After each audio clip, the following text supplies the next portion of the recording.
Well, the magnitude of this story really can't be underestimated in this political moment as we sit here in Milwaukee. So after weeks of defiance, there are very strong reports that President Biden may indeed be days away from ending his presidential campaign. And that is what top Democrats are telling Axios, okay? You can imagine what the back channels and reporting is like on this story right now. But the latest pressure appears to be coming directly from former President Obama.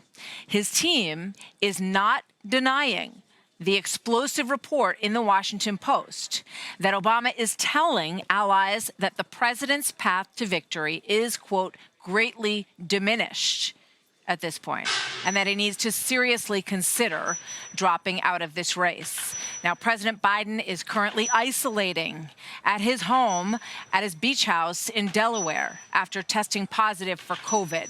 He cut a trip short to Las Vegas. This is yesterday as he boarded Air Force One. We're told that the plane went at a very fast clip to get him home, under 4 hours across the country. So he is also, when he arrived, took his time getting down those steps, landing in Delaware last night. We have seen him, just moving carefully, really, for a long time. But he's clearly under some physical duress as he has COVID in these images. And then he needed pretty extensive help, I would say, getting into the car. You can see this spot shadow. If we can go in a little bit tighter on that, you can see his face, and he's being helped to sort of get settled in the car there. Now, the doctor is saying that his symptoms are mild, that he has no fever, and that he will keep doing his job. Now, the campaign insists that he is still running. As Politico put it this way, though, they say, according to their reporting, that the walls are closing in. So here to talk about all of this, Arkansas Governor and former Trump White House Press Secretary Sarah Huckabee Sanders. Governor, it's always good to see you. Welcome to the story today. This is extraordinary, the layers of things that are happening here. The assassination attempt on Saturday, and now this news that President Biden, could possibly drop out as soon as this weekend. What do you think about all this? It's such an interesting contrast when you see the feebleness and the weakness of President Biden compared to the strength and the resilience of President Trump, somebody who took a bullet over the weekend, immediately got back up, put his hand in the air. I don't think that there could be any clearer sign which person is ready and capable of leading this country and which one isn't. That's why we're continuing to see people coalesce around President Trump, and Biden's numbers are tanking.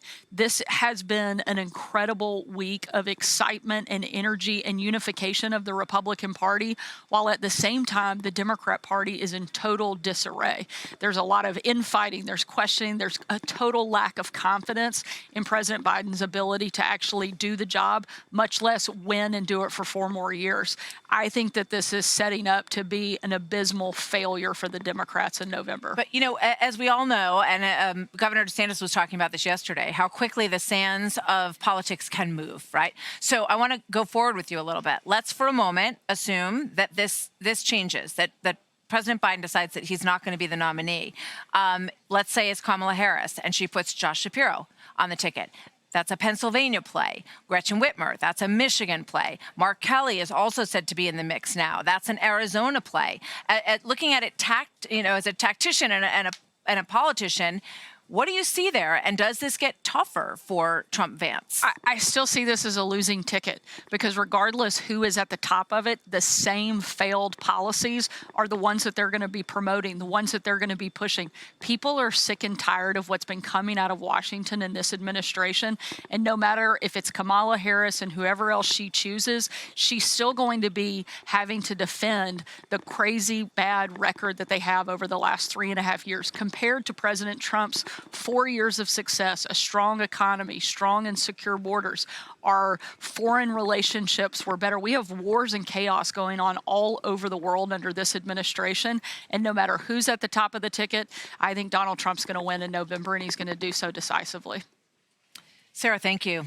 Did you enjoy being up there? I did. It was fun. There's a lot of excitement and energy here. People are ready to go out and see this president take the White House back. Well, they were super enthusiastic to see you out there, and it was great to see you now as governor of your state, speaking from that position and addressing your old boss at the White House as well. Great to see you, Sarah. Thank you very much, Governor.